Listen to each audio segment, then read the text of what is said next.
আসসালামু আলাইকুম ওয়া রাহমাতুল্লাহি ওয়া বারাকাতুহু। ওয়ালাইকুম প্রিয় আসসালাম। দেশবাসী, আপনারা আগের থেকে অবগত আছেন যে একটি মাদ্রাসা করা হচ্ছে।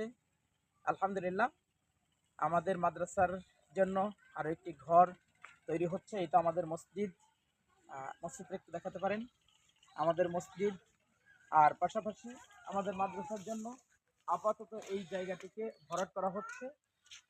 লোকজন কাজ করছেন এবং পাশেই বলতে বলা যায় যে এটি একটি রিসোর্ট, তথা আমি বলবো যে যমুনা নদীর একদম কোল ঘেঁষে আমাদের মাদ্রাসাটার অবস্থান এবং আমাদের মসজিদের অবস্থান।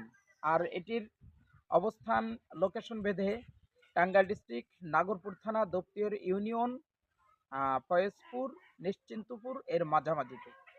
আলহামদুলিল্লাহ, বিশেষ করে বাংলাদেশের সমস্ত আলোচকবৃন্দ, ওলামায়ে কেরামগণ, তাদের প্রতি আমার মনের গভীর থেকে একটি শ্রদ্ধাজনিত ভালোবাসা সহ আপনাদেরকে দাওয়াত, আমন্ত্রণ, নিমন্ত্রণ।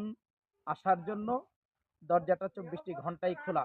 ইনশাআল্লাহ তাআলা যাতায়াতের রাস্তাটাও খুব সহজ এবং ফ্রেশ, সুন্দর। বিশেষ করে কারো যদি মন খারাপ থাকে তাহলে মনটাকে ভালো করার জন্য এই যমুনা নদীর তীরে আমাদের মাদ্রাসায় একটু এসে বসতে পারেন। চা নাস্তার দাওয়াত রইল। মাআসসালাম। ঘুরে যাওয়ার জন্য অবশ্যই আপনাদের জন্য আমার হৃদয়ের দরজা, মসজিদের দরজা, মাদ্রাসার দরজা সবকিছুই খোলা ইনশাআল্লাহ।